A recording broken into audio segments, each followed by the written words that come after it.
Assalamualaikum warahmatullahi wabarakatuh. Perkenalkan, nama saya Levin Pastiawan. Saya dari Prodi Fisika Angkatan 2019.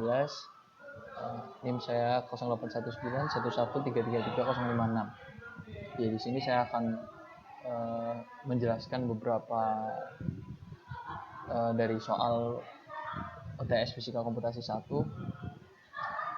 Langsung saja kita mulai. Saya membuat dari presentasi. Ya, pertama saya akan menjelaskan tentang RAM. Apa sih RAM? RAM itu kepanjangan dari Random Access Memory. RAM adalah suatu hardware yang ada di dalam komputer sebagai tempat penyimpanan dan sementara dan berbagai instruksi program. Ya. Data di dalam RAM bersifat sementara, yang berarti dapat hilang ketika komputer dinonaktifkan atau daya listrik ke power supply dicabut dari perangkat. Fungsi dari RAM adalah yang pertama membaca data, yang kedua menyimpan sementara, yang ketiga adalah membantu performa grafis dan pengolahan data. Ya, di sini saya sudah mencantumkan contoh dari RAM. Saya mengambil RAM yang istilahnya terkenal lah di kalangan saya, itu ada Fury dari HyperX dengan nomor seri DDR4. Dia sudah memiliki DDR3, lalu DDR4, dan yang paling tinggi adalah DDR5. Seperti itu. Lalu selanjutnya kita menginjakkan kaki ke prosesor. Prosesor adalah suatu komponen penting komputer yang berfungsi untuk memproses sebuah data dan mengontrol sistem yang ada pada komputer. Prosesor juga bisa disebut sebagai otak dari komputer. Inti dari sebuah komputer adalah prosesor, teman-teman. Jadi secara singkat, prosesor ini bekerja untuk melakukan perhitungan serta menjalankan perintah-perintah yang diperintahkan oleh pengguna komputer itu sendiri. Semisal pada contohnya, pada saat starting Windows, starting laptop kita membuka file kita terletak di dalam dokumen. Ya sudah, berarti kita sudah tahu kita membuka file dulu, lalu kita mau open dokumen, dan setelah itu kita mencari dokumen yang kita inginkan untuk kita lihat. Seperti itu. Lalu dan dalam sebuah komputer, prosesor layaknya sebuah mesin yang mana kinerjanya harus dibantu oleh komponen-komponen lain seperti mainboard, memori, dan banyak hal lainnya. Lalu di sini kita sudah tahu nih prosesor ini. Yang pertama saya akan bahas prosesor dari laptop sendiri. Saya mencantumkan prosesor Intel. Yang sering kita jumpai adalah prosesor Intel. Lalu ada prosesor dari AMD, lalu ada dari Ryzen. Nah, Intel sendiri kan juga banyak seriesnya seperti Core i3, Core i7, Core i5, Intel Inside, dan sebagainya. Begitupun juga dengan AMD, beberapa AMD dan Ryzen seperti itu. Jadi kegunaan prosesornya juga banyak, dan banyak juga merek-merek yang di luar sana yang memiliki prosesor yang handal seperti yang sudah saya sebutkan tadi. Lalu ada internal storage. Internal storage ini adalah memori yang dapat diakses secara langsung oleh prosesor. Jadi setelah tadi saya menjelaskan prosesor, setelah dijangkau oleh prosesor langsung dikirimkan ke internal storage. Dalam hal ini yang disimpan di dalam memori utama dapat berupa data atau program. Internal storage atau sering disebut juga sebagai main storage atau penyimpanan utama. Memori yang memiliki tugas atau fungsi sebagai penampung data dan instruksi atau program dari input device untuk dilanjutkan ke CPU. Tapi gak hanya itu aja, teman-teman. Internal storage itu ada dua macam, yaitu ada HDD dan SSD. Nah, HDD sendiri ini merupakan singkatan dari hard disk drive. Hard disk drive ini dia versi lama dari internal storage. Jadi dia itu kelemahannya dia masih berbentuk kepingan atau seperti kaset itu, dan kelemahannya lagi dia tidak tahan dengan getaran. Jadi kalau semisal kita bawa laptop terus terjadi di laptop teman-teman semua itu terjadi blue screen. Nah, itu dapat diduga penyebab utamanya dari HDD tersebut yang sudah terkena getaran segitu.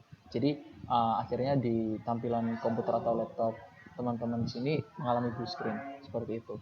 Nah, tetapi kalau kita menjelaskan SSD ini, yaitu solid state drive, SSD ini merupakan generasi yang terbaru.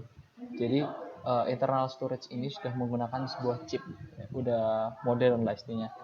dan kelebihannya ini bootingnya lebih cepat daripada HDD ini. HDD ini bootingnya dia lebih lama, seperti itu. Jadi dan SSD ini mungkin disarankan kita menggunakan laptop itu menggunakan SSD. Kita mencari SSD yang istilahnya apa ya, jadi kalau ya seperti yang saya jelaskan tadi, kalau kita pakai HDD kan nanti suatu saat laptop kita bisa terkena blue screen dan sebagainya. Jadi saya menyarankan kita menggunakan SSD, jadi lebih aman lah penggunaan kita. Jadi seperti itu. Terus bahasan selanjutnya adalah bahasa pemrograman desktop. Ya, jadi di sini saya menginputkan ada gambar C++, ada Python, ada Java juga. Nah, dari ketiga ini, mengapa saya ambil dari ketiga ini? Karena menurut saya yang paling sering didengar oleh teman-teman semua itu ya C++, Python, dan Java. Jadi C++ itu nggak cuma satu ya, jadi dia masih dipecah jadi tiga, yaitu C++ nya sendiri, terus ada C#, terus ada juga bahasa C. Nah, di mata kuliah saya saat ini di Fisika Komputasi 1, saya menggunakan aplikasi yang bernama Octave. Yang di aplikasi ini saya harus menggunakan bahasa C, bahasa yang istilahnya apa ya, ya bukan dibilang mudah, tetapi dapat dipahami sama teman-teman semuanya, seperti itu sih. Lalu setelah C, bahasa C++ ini, saya akan menjelaskan tentang bahasa Python. Bahasa Python ini saya pernah belajar dari salah satu situs dan teman saya. Python ini adalah bahasa yang paling mudah. Bahasa yang paling mudah. Kenapa bisa dikatakan paling mudah? Karena bahasa Python ini karena sudah banyak digunakan oleh perusahaan-perusahaan besar saat ini. Yang kita ketahui sekarang pada saat ini sedang naik-naiknya yaitu aplikasi Tokopedia. Sejatinya Tokopedia ini, aplikasi Tokopedia ini ternyata menggunakan dasar dari bahasa pemrograman desktop yaitu Python. Nah, tidak hanya berhenti di Tokopedia saja, kita mengerti salah satu aplikasi lalu web yang sangat besar yang tidak akan dikenal oleh kalangan luas, yaitu Google. Secara tidak langsung, aplikasi Google itu merupakan aplikasi yang menggunakan bahasa dasarnya adalah Python juga. Jadi kita kalau melihat Google di aplikasi ya, di aplikasi itu dia ternyata juga bahasanya sama dengan bahasa yang ada di aplikasi Tokopedia yang saya sudah jelaskan tadi, yaitu menggunakan bahasa Python ini tadi. Nah, tidak hanya Tokopedia, tidak hanya Google, ada salah satu perusahaan juga yang menggunakan bahasa Python ini, dan perusahaan ini juga sedang naik-naiknya karena bahasanya, karena perusahaan ini merupakan perusahaan terobosan untuk energi alternatif, seperti itu. Jadi yaitu Tesla. Nah, Tesla sendiri ini ternyata usut dia menggunakan bahasa Python ini. Jadi Tesla mungkin sepertinya pemrograman untuk mobilnya juga mungkin juga dari bahasa pemrograman Python, seperti itu. Lalu saya akan menjelaskan tentang balik lagi, kita akan menjelaskan internal storage prosesor dari HP. Jadi kenapa saya lompati tadi? Karena saya akan menambahkan untuk teman-teman lagi prosesor. Jadi lebih luasnya seperti apa? Jadi prosesor ini, selain tadi saya jelaskan dari laptop, prosesor ini nggak hanya berhenti di laptop saja, tapi juga di gadget atau smartphone kita yang pakai saat ini, smartphone dan sebagainya itu dia juga memiliki prosesor pastinya. Karena prosesor di handphone ini juga seperti di komputer atau di laptop yang memiliki komponen yang penting. Jadi di HP itu kita pernah dengar itu ada yang sering dipakai di flash chip HP itu ada Snapdragon. Terus yang kedua ada MediaTek. Nah, saya menjelaskan MediaTek. MediaTek ini istilahnya dia prosesor yang istilahnya biasa digunakan di handphone kalangan di bawah, MediaTek. Jadi beda dengan Snapdragon sering digunakan di handphone yang mid high lah, dari rata-rata ke atas ini. Lalu ada Exynos. Nah, prosesor ini, Exynos ini merupakan hasil dari anak perusahaan dari Samsung. Samsung membuat Exynos sendiri ini agar dia menghemat uangnya atau cost dia untuk membuat handphone dari membuat chip prosesor ini dengan cara menamakan ini Exynos ini. Jadi dia bagaimana cara menyerupai prosesor handal lainnya seperti Snapdragon dan sebagainya. Nah, akhirnya dia membuat prosesor dengan nama Exynos. Lalu ada Kirin. Nah, Kirin ini merupakan prosesor yang dibuat dan merupakan anak perusahaan dari Huawei. Jadi Huawei HP yang istilahnya HP yang paling andal, istilahnya HP yang atas, kasta yang di atas itu menggunakan prosesor Kirin ini. Jadi hanya Huawei yang di kalangan atas saja yang menggunakan prosesor Kirin ini. Seperti itu. Lalu ada juga Bionic. Nah, Bionic ini merupakan anak perusahaan dari Apple, yang dimana iPhone, iPad itu menggunakan Bionic, prosesor Bionic. Jadi prosesor ini menurut saya sangatlah berbeda dari prosesor yang lain seperti Snapdragon, MediaTek, Exynos, dan Huawei.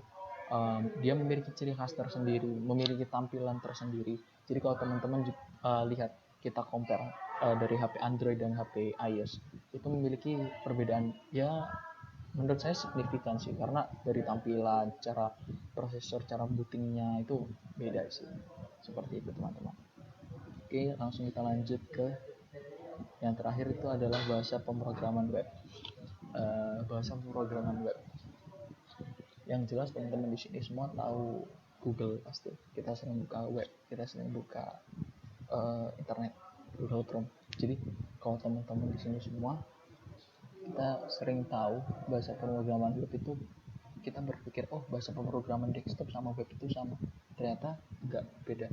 Desktop sama web itu enggak bisa dijadikan satu. Jadi kalau misal di desktop kita mau pakai bahasa HTML, kita nggak bisa.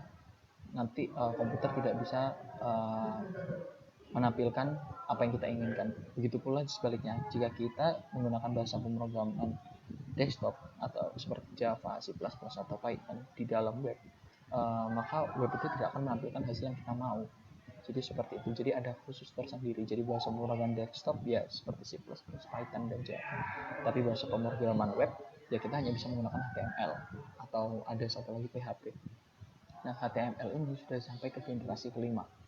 Jadi saat ini kita sudah mencapai HTML generasi kelima.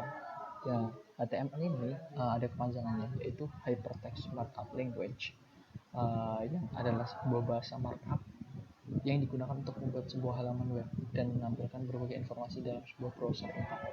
Jadi semisal kita lagi download file, kita apapun itu, kita download sebuah file dan kita lihat filenya pada saat sudah di dokumen, kita lihat semua bahasa itu adalah bahasa dari HTML, bukan dari bahasa pemrograman pada desktop. Jadi seperti itu. Sekian dari saya. Semoga apa yang saya jelaskan dari internal proses, storage, dan sebagainya, semoga teman-teman semuanya di sini bisa mencerna ilmunya dengan baik. Mohon maaf bila ada salah kata dan kekurangan dan kelebihan. Sekian dari presentasi saya. Wassalamualaikum warahmatullahi wabarakatuh.